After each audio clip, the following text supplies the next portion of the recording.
chers auditeurs et amoureux du changement.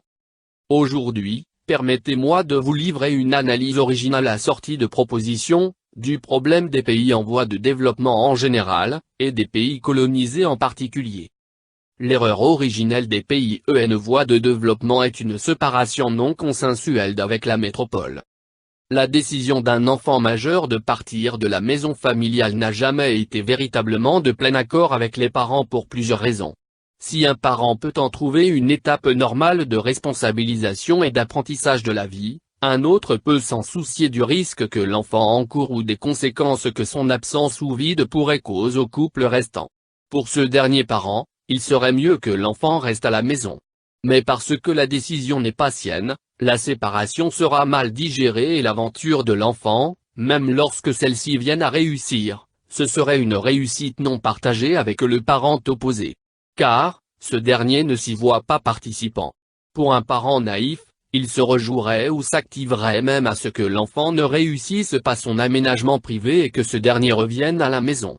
Le problème d'un tel parent est un exemple typique source de l'échec du développement de la majorité des pays colonisés. Les décisions d'indépendance ne se sont pas passées d'une manière amicale. Les pays colonisateurs souhaitaient maintenir les colonies sous leur dépendance et à leur charge. Mais c'était pas la vision des pères des indépendances qui aspiraient, bon ou mauvais, à goûter à la liberté du monde libre.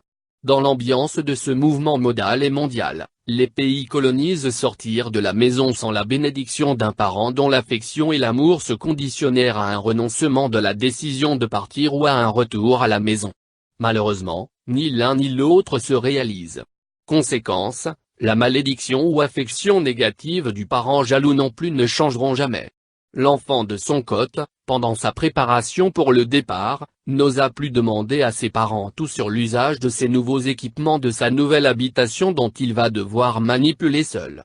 Noviste pour certaines machines ménagères dont un des parents assurait le fonctionnement, les erreurs de malfonctionnement sont inévitables et monnaie courante. Tout recours à une assistance technique auprès du parent opposé à son indépendance est plutôt une bonne occasion de détruire sa machine avec des réponses et astuces erronées, ou bien c'est une occasion de réjouissance et de réaffirmer à l'enfant d'assumer les conséquences négatives de sa décision de partir. C'est à l'adversité de ce genre de choses que les pays colonisés étaient appelés à affronter tout au long de leur recherche de jouissance de nations indépendantes. Parmi les choses essentielles à la réussite d'un nouveau départ étatique et le maintien de la vie de l'État-mère, figure la machine monétaire qu'on doit absolument maîtriser le fonctionnement optimal. Malheureusement, comme sur toute machine compliquée, seuls les créateurs et les utilisateurs doués arrivent à connaître et à jouir de toutes les fonctionnalités importantes de la machine. L'acquisition à elle seule de la machine sans le livret d'utilisateur ou quelqu'un de touche-à-tout et amoureux de la technique capable d'accomplir des essais ne suffit pas du tout pour jouir des avantages de la machine. Voilà où les pays dits du Sud en général sont tombés, ils ont tous acquis le nécessaire mais avec les faux livrets d'utilisateur ou sans livret d'utilisateur. Conséquence, rien ne fonctionne véritablement comme chez le colon. Les créateurs ayant disparu avant la version finale que l'on voudrait éditer le mode d'utilisation aujourd'hui, chaque utilisateur ou groupe de utilisateurs se sont contents à jouir de ces outils à la limite de leur savoir ou du fake savoir reçu qui ne peut véritablement donner satisfaction. Que l'on ait à utiliser une moto de gendarme routier à la vitesse d'un vélo, pas du tout un problème car on économise du carburant et on a peur de faire un accident. Une peur qui peut aller jusqu'à garer sa moto dans le parking pour emprunter le coûteux et dépendant service de l'autre qui en constitue un bon fonds de commerce. Pour mieux le développer, il peut même racheter la moto pour accroître son business. C'est la situation qui a entraîné ces pays dans l'endettement.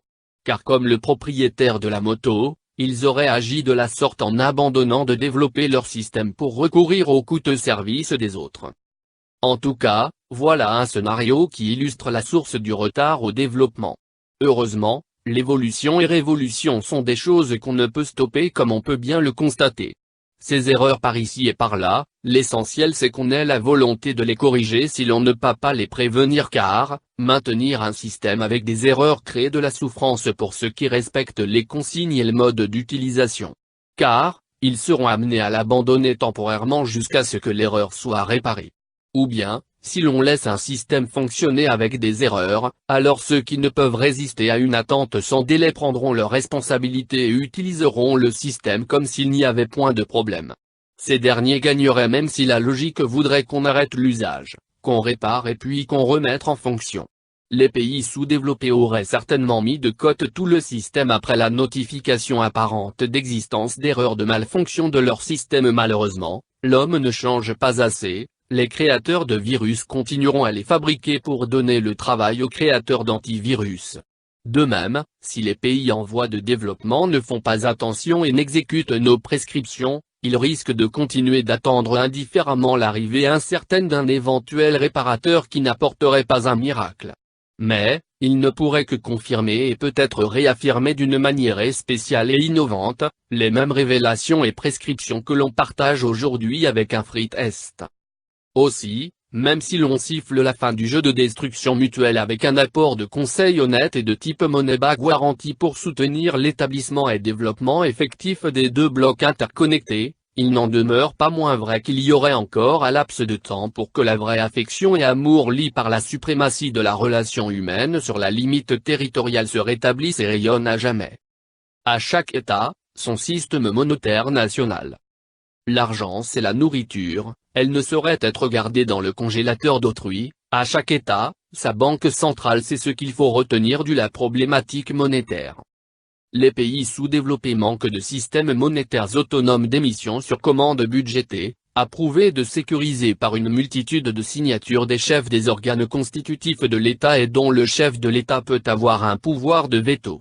C'est l'élément essentiel et indispensable pour un autodéveloppement centré sur une économie nationale. Le système monétaire opérationnel doit être accompagné d'un système financier efficace et juste qui assure la disponibilité multiforme de moyens de paiement financier dans toute l'étendue du territoire national ainsi que l'assurance de l'acceptabilité et la transférabilité paritaire avec les autres zones monétaires.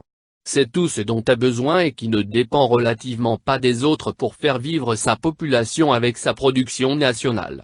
Il faut mettre à la disposition de tous, ce bien public ou pion d'échange c'est-à-dire de la monnaie. L'on doit pouvoir avoir de monnaie et rien à s'acheter du fait du manque ou de la rareté de ressources due l'appartenance privée des moyens de production et des biens et services, cas où l'État n'en produit pas pour maintenir l'équilibre. La fonction objectif de l'équilibre voudrait bien que l'offre de la monnaie ou pion soit supérieure à sa demande ou l'offre des biens et services disponibles.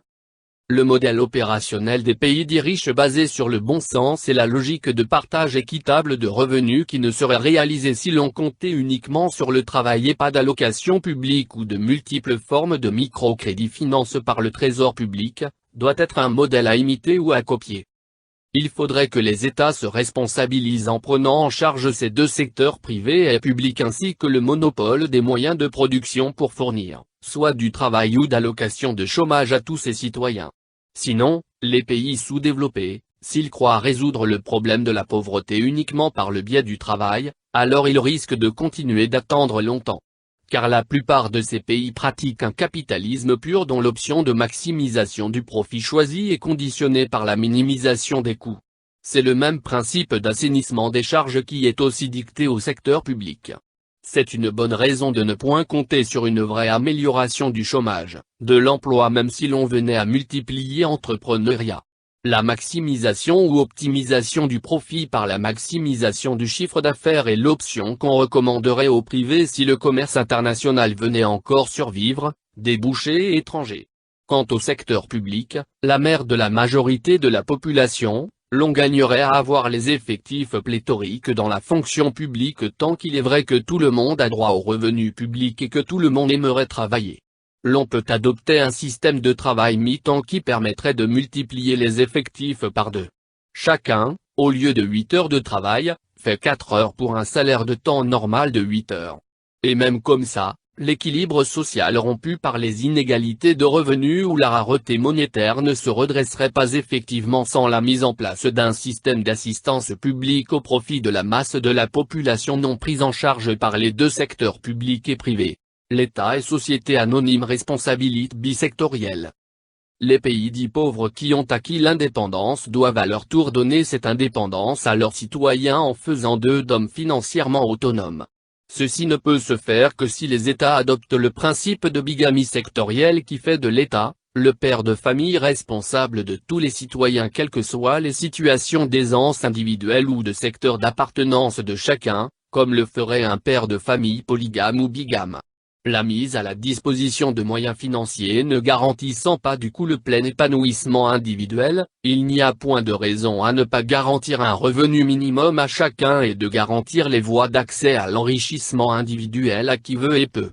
À ce titre, l'on voudrait mettre à la disposition des États, un modèle de système d'aide publique et de sécurité sociale pour redresser le déséquilibre et l'injustice ou marginalisation sociale causée par l'adoption du fameux critère discriminant de mérite scolaire comme clé d'accès aux revenus et à l'ascension sociale.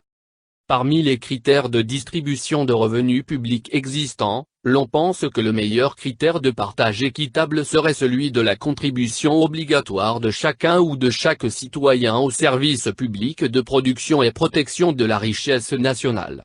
Ainsi, étant donné que tout le monde a droit au revenu public et que l'on voudrait à tout prix que ce dernier soit obtenu par le biais du travail, il serait indispensable que les États s'impliquent effectivement dans les activités de production et qu'ils obligent ainsi à chaque citoyen désirant de percevoir de l'argent public d'investir chaque année, un nombre d'heures de son temps heure, jour ou mois par an, pour accomplir un service public de production dans une entreprise ou dans un service public de son choix.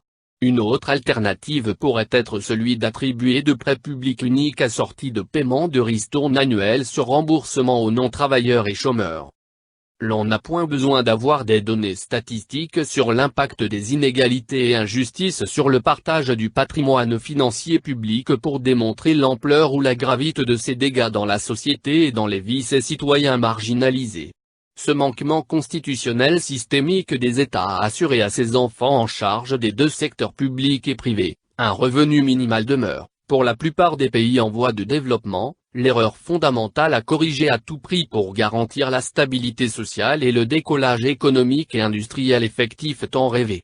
Face aux multiples conséquences liées à cette injustice systémique et au devoir d'une victime de contribuer à la recherche de solutions à ces problèmes, je voudrais proposer un modèle de système social correcteur qui intègre à côté de la charge salariale de la fonction publique, la charge de la masse de la population citoyenne non travailleur jusque-là ignorée ou oubliée pour soi par le parent État. Il s'agit de la mise à la disposition de celle-ci à maturité, d'un équivalent de revenu sous forme de prêt unique à vie et d'une ristourne de l'intérêt annuel capitalisé sur la somme totale des remboursements ou de la valeur d'origine du prêt.